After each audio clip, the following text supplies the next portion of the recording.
বাপ মা যে কার লগে বিয়ে দিছে, একটা ফকিন্নির লগে বিয়ে দিছে। কতক্ষণ যাবত আমার হাঁটাইতেছে এই রোদের মাঝখানে, আমার পা ব্যথা হয়ে গেছে পুরা। আরে বাবা, তেল তো আমি ভরছিলাম, শেষ হয়ে গেছে। হ্যাঁ, তেল ভরছিলাম। ওই 200-100 টাকা তেল ভরলে কি হবে? কোন জানি কোথাও একটু বেশি টাকা তেল ভরতে পারো না? বেশি টাকা তেলটা ভরলে গাড়ি তো বন্ধ হয়ে যেত না, এতক্ষণ আমার হাঁটতে হইতো না। আচ্ছা চলে আসছি, তার একটু প্লিজ। একটু করতে করতে সে আধা মাল ধরে হাঁটাইতেছে আমারে।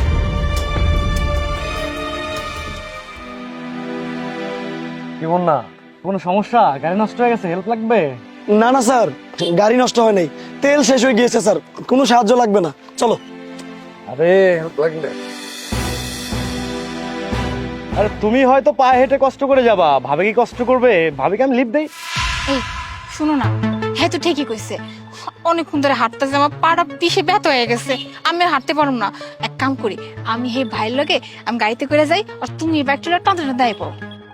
শুনো, যেটা জানো না সে বিষয়ে কথা বলবো না। স্যারের চোর চোর কিরকম সেটা ভালো মতো জানি, চুপচাপ আমার সাথে চলো।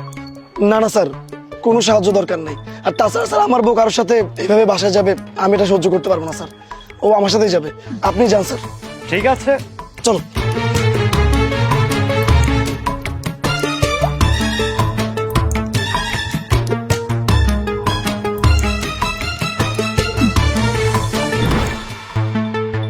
আসসালামু আলাইকুম স্যার। ওয়ালাইকুম আসসালাম। এই দাঁড়াও, মুন্না সাহেবকে দেখলাম বাইরে ঘোরাফেরা করতেছে, ওকে আজকে অফিসে আসেনি? স্যার এসেছিল, কিন্তু 2 ঘন্টার জন্য বের হয়ে গিয়েছে স্যার। হোয়াট? 2 ঘন্টার জন্য ছুটি হয় নাকি? ওকে ফোন দিয়ে বলো ওর অফিসে আসতে হবে না। জি স্যার, এখনই দিচ্ছি স্যার। অফিস থেকে ফোন। হ্যালো। হ্যালো মুন্না সাহেব, স্যার আপনাকে অফিসে আসতে মানা করে দিয়েছে, আপনারা আর আজকে থেকে অফিসে আসা লাগবে না। কি? স্যার আপনাকে এক্সপায়ার করে দিয়েছে। চাকরি থেকে বের করে দিচ্ছে? জি হ্যাঁ।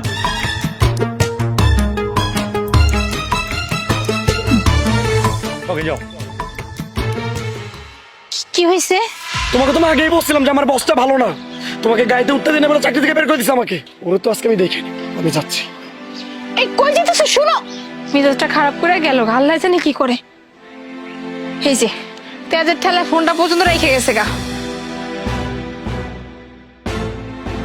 এই থামেন থামেন, আপনি কোথায় যাচ্ছেন? তোর কত বড় সাহস, আমার ওয়াইফে তোর গাড়িতে উঠতে দিনে দেখে আমার জব থেকে বের করে দিছস? এই তোর কত বড় সাহস, তুই জানিস তুই কার সামনে দাঁড়িয়ে কথা বলতেছিস? আমার মুখে মুখে তর্ক করতেছিস? এই তবু ওকে এক্ষুনি এখান থেকে বের করে দাও, না হলে ওকে কিন্তু আমি পুলিশের ভাত খেয়ে ছাড়বো। এই আপনি এখনো এভাবে কথা বলছেন কেন? এখনই বের হয়ে যান এখান থেকে, চলুন চলুন আমার সাথে চলুন। তোরে আমি দেখে নেব।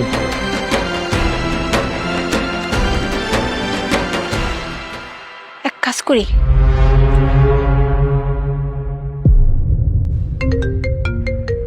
মুন্নার ফোন। হ্যালো। হ্যালো, আমি মুন্নার ওয়াইফ বলছিলাম, ওর ফোন থেকে তো আপনাকে কল করছে স্যার। স্যার মুন্না না একটু আগে মেজাজ খারাপ করে বাইরে গেছে। হ্যাঁ, ওর মেজাজটা অনেক খারাপ ছিল স্যার। আপনার কাছে আমি একটা অনুরোধ করার লেগে ফোন দিছি। অনুরোধটা হয়েছে স্যার, আপনি ওর কাছ থেকে চাকরিটা নিয়েন না। ওর কাছ থেকে চাকরিটা নিয়ে গেলে অনেক বড় বিপদ হয়ে যাবে, আমাদের অনেক বড় সমস্যা হয়ে যাবে। আপনার কাছে অনুরোধ স্যার, ওর কাছ থেকে চাকরিটা নিয়েন না। আচ্ছা, আমি মুন্নাকে বের করবো না চাকরি থেকে, আমার একটা ছোট্ট শর্ত আছে। শর্ত?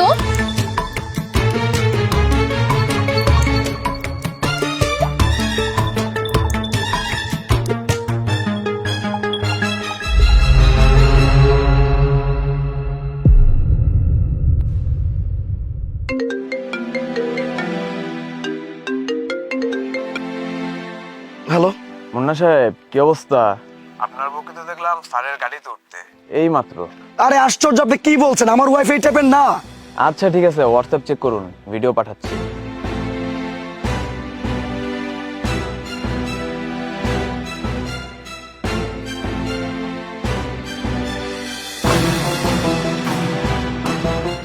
স্যার আপনি আমার কেন ডাকছেন?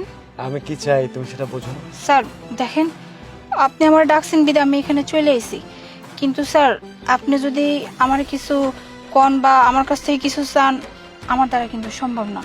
কারণ স্যার আমি ওরকম মাইয়া না, আমি অনেক ভালো পরিবারের মাইয়া। আর স্যার আমি এনে শুধুমাত্র আইছি আমার জামাই চাকরিটা বাঁচানোর লেগে। স্যার আপনি দয়া করে আমার জামাই চাকরিটা নেবেন না। আমার জামার কাছ থেকে যদি চাকরিটা চলে যায় তাহলে আমাদের অনেক বড় বিপদ হয়ে যাবে। প্লিজ স্যার আপনি ওর কাছ থেকে চাকরিটা ছিনাই নেবেন না। তুমি যখন চাও তোমার হাজবেন্ডের চাকরিটা যাবে না, তাহলে যাবে না, তোমার হাজবেন্ডের চাকরি থাকবে। খুশি তো? আচ্ছা, এবার যাও।